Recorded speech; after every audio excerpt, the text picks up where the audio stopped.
நமச்சிவாய சிவாய நம. அனைத்து தமிழ் உள்ளங்களுக்கும் கனிவான வணக்கங்கள். நாம் இந்த பதிவில் பிறக்கப் போகும் ஏப்ரல் மாதத்திற்கான சுப மற்றும் அசுப பலன்கள் என்னென்ன என்பதனையும், அசுப பலன்கள் ஏற்படுமாயின் ராசிக்காரர்கள் செய்ய வேண்டிய பரிகாரங்கள் என்னென்ன, வழிபட வேண்டிய தெய்வம் யார் என்பதனை பற்றியும் விரிவாக காண்போம். உங்கள் வாழ்வில் வளமும் நலமும் செல்வ செழிப்பும் பெற்று வாழ்வில் உயரிய நிலையை அடைய எல்லாம் வல்ல இறைவனை வேண்டி விரும்பி கேட்டுக்கொள்கிறேன். நிகழும் ஸ்ரீ மங்களகரமான சோபகிருது ஆண்டு பங்குனி மாதம் 19ஆம் தேதி திங்கட்கிழமை அன்று சப்தமி திதியில் மூலம் நட்சத்திரத்தில் வரியான் நாமயோகத்தில் அமிர்தயுகம் கூடிய நன்னாளில் இந்த மகத்தான ஏப்ரல் மாதம் பிறக்கிறது.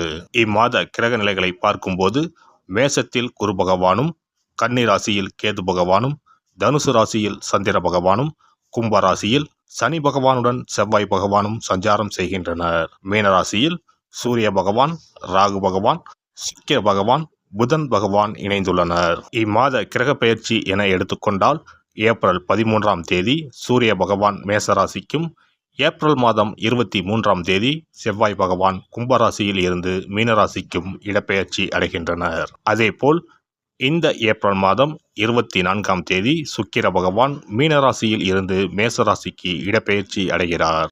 கடகராசி அன்பர்களே, இந்த மாதம் திடீர் அதிர்ஷ்ட வாய்ப்புகள் ஏற்படும்.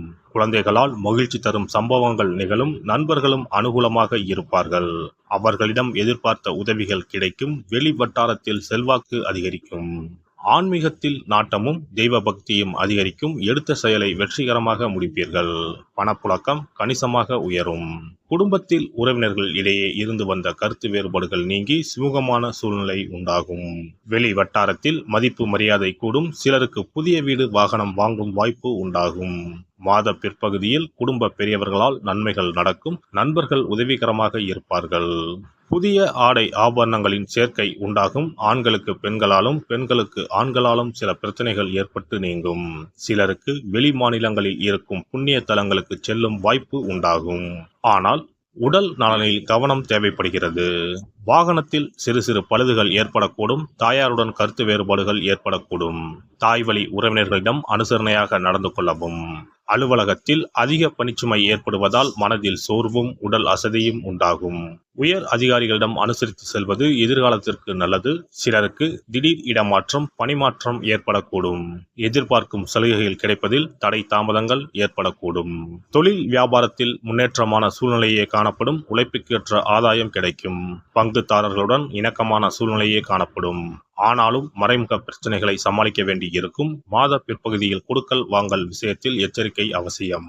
குடும்பத்தை நிர்வகிக்கும் பெண்களுக்கு உறவினர்கள் மத்தியில் மதிப்பு மரியாதை கூடும். வாழ்க்கை துணையின் அன்பும் அவர் வழி உறவினர்களால் நன்மைகளும் ஏற்படும். சிலருக்கு வெளியூர் புண்ணிய தலங்களுக்கு செல்லும் வாய்ப்புகள் உண்டாகும். அலுவலகத்துக்கு செல்லும் பெண்களுக்கு சலுகைகள் கிடைப்பதில் தாமதம் உண்டாகும். கலைத்துறையினர் கூடுதலாக உழைக்க வேண்டியிருக்கும். உங்களது வேலையை கண்டு சக கலைஞர்கள் பொறாமை கொள்வார்கள். கடன் பிரச்சனைகள் தீரும். செல்வ நிலை உயரும். இறுக்கமான சூழ்நிலை மாறும்.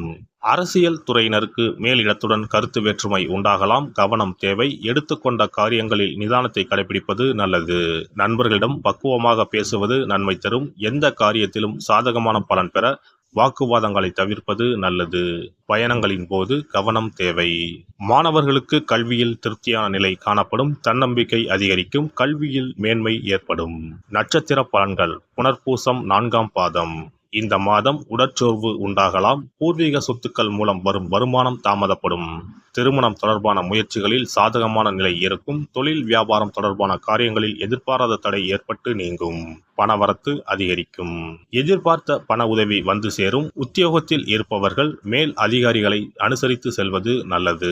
பூசம் நட்சத்திரம். இந்த மாதம் அலுவலகம் தொடர்பான பணிகள் தாமதப்படும்.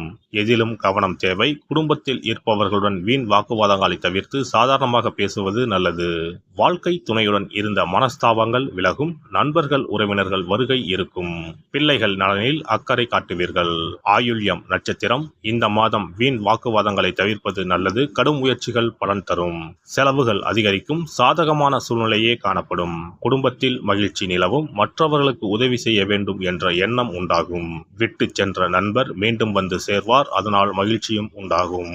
பரிகாரம்: துர்க்கை அம்மனை செவ்வாய்க்கிழமையில் அர்ச்சனை செய்து வழிபடுவது எல்லா பிரச்சனைகளையும் தீர்க்கும். காரிய தடை அகலும்.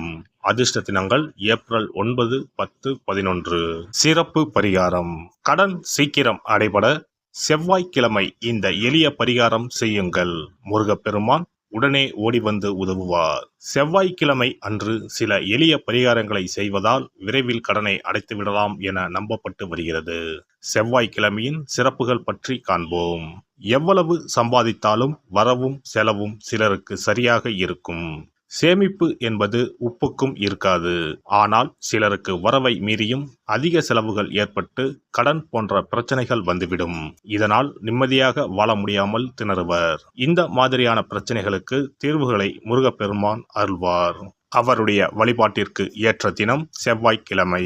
செவ்வாய்க்கிழமை அன்றைய நாளில் கடன் பிரச்சனைகள், பணி தொடர்பான பிரச்சனைகளை நினைத்து முருகனை வழிபடலாம். செவ்வாய்க்கிழமை அன்று நல்ல செயல்களை தொடங்க ஏற்ற நாள் இல்லை என்பது பாரம்பரியமாக நம்பப்பட்டு வருகிறது. ஆனால் செவ்வாய்க்கிழமை ராகு காலத்தில் செய்யப்படும் வழிபாடு பூஜைகளுக்கு ஆற்றல் அதிகம் என்பது ஐதீகம். செவ்வாய்க்கிழமை அன்று வரும் ராகு காலத்தில் அம்மன் துர்க்கைக்கு எலுமிச்சை தீபம் ஏற்றி வழிபாடு செய்தால் திருமண தடை விலகும். எப்பேற்பட்ட பிரச்சனையாக இருந்தாலும் உடனடியாக தீரும் என்பது ஐதீகம். அதே போலவே துர்க்கை அம்மனுக்கு ராகு காலத்தில் எலுமிச்சை மாலை போட்டு வழிபாடு செய்தால் நல்ல வேலை கிடைக்கும். நம்முடைய கடன் பிரச்சனைகள் தீரும் என ஆன்மீக பெரியோர் கூறுகின்றனர். செவ்வாய்க்கிழமை அன்று செய்ய வேண்டிய பரிகாரங்கள்: எவ்வளவு அடைத்தாலும் தீராத கடன் சுமை இருப்போர் செவ்வாய்க்கிழமை அன்று வீட்டில் ஒரு எளிய பரிகாரத்தை செய்தால் அவர்களுடைய மொத்த கடனம் அடைவதற்கான வழிகள் கிடைக்கும். செவ்வாய்க்கிழமையில் வருகின்ற செவ்வாய் ஹோரையில் இந்த வழிபாட்டை செய்ய வேண்டும். அந்த ஒரே நாளில் 3 வகையான பரிகாரங்களையும் செய்தால் மட்டுமே முழு பலனையும் பெறலாம். முதல் செவ்வாய் ஹோரை. செவ்வாய்க்கிழமை அன்று காலை 6 மணி முதல் 7 மணி வரையிலும் செவ்வாய் ஹோரை இருக்கிறது. அப்போது பாசிப்பயிறு அல்லது பச்சை பயிறு ஆகியவற்றில் ஏதேனும் ஒன்று வெல்லம் போட்டு பாயாசம் செய்து பூஜை அறையில் சுவாமிக்கு படைக்க வேண்டும். வீட்டு பூஜை அறையில் விளக்கேற்றி எங்களுடைய வீட்டின் கடன் சுமைகள் விரைவில் அடைபடுவதற்கான வழிவாய்ப்பை எங்களுக்கு கண்முன்னே காட்டுங்கள் என குலதெய்வம், இஷ்ட தெய்வம் எல்லோரிடமும் பிரார்த்தனை செய்ய வேண்டும். இரண்டாவது செவ்வாய் ஹோரை செவ்வாய்க்கிழமை அன்று பகல் பொழுதில் 1 மணி முதல் 2 மணி வரை இருக்கிறது. அப்போது பச்சரிசியை சுத்தம் செய்து அதனுடன் பச்சை பயிறு, வெல்லம் ஆகியவற்றை கலந்து வீட்டு பூஜை அறையில் வீட்டிற்கும் சுவாமி படத்தின் முன்பு வைக்க வேண்டும். பின்னர் நாங்கள் கோமாதாவிற்கு செய்யும் இந்த தானத்தை ஏற்று எங்களுடைய கடன் சுமை குறைந்து நிம்மதியான வாழ்க்கை கிடைக்க 30 முக்கோடி தேவர்களும் அருள் புரிய வேண்டிக் கொள்கிறோம் என மனதினுள் பிரார்த்தனை செய்ய வேண்டும். உங்களுடைய வீட்டில் யாரின் பெயரில் அதிகமான கடனை வாங்கி இருக்கிறீர்களோ அவர்களின் கையால் பாசிப்பயறு வெல்லம் கலந்த பச்சரிசியை கோமாதாவிற்கு தானமாக கொடுங்கள். பசுமாட்டிற்கு இந்த தானத்தை செய்த பிறகுதான் அன்றைய தினம் பகலில் உணவு சாப்பிட வேண்டும். ஒருவேளை நீங்கள் பணிக்கு செல்பவராக இருந்தால் காலையில் இதையெல்லாம் தயார் செய்து கையில் எடுத்துக்கொண்டு சென்று விடுங்கள்.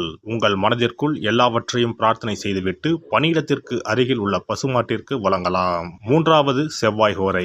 3ஆம் செவ்வாய் ஹோரை செவ்வாய்க்கிழமை அன்று மாலை 6 மணிக்கு மேல் வரும். அப்போது உங்கள் வீட்டு பூஜை அறையில் ஒரு நெய் தீபத்தை ஏற்றுங்கள். நீங்கள் வழக்கமாக ஏற்றும் தீபத்தினை தவிரவும் மற்றொரு அகல் விளக்கில் நெய் தீபம் கட்டாயம் ஏற்ற வேண்டும்.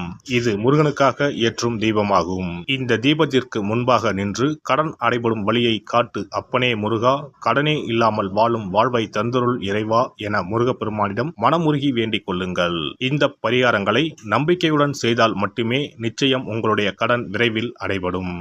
எல்லாம் வல்ல இறையருளால் நீங்களும் உங்கள் அன்பு குடும்பமும் உடல் நலம், நீலாயுள், நிறை செல்வம், உயர் புகழ், மெய்ஞானம் ஓங்கி வாழ்க வளமுடன்.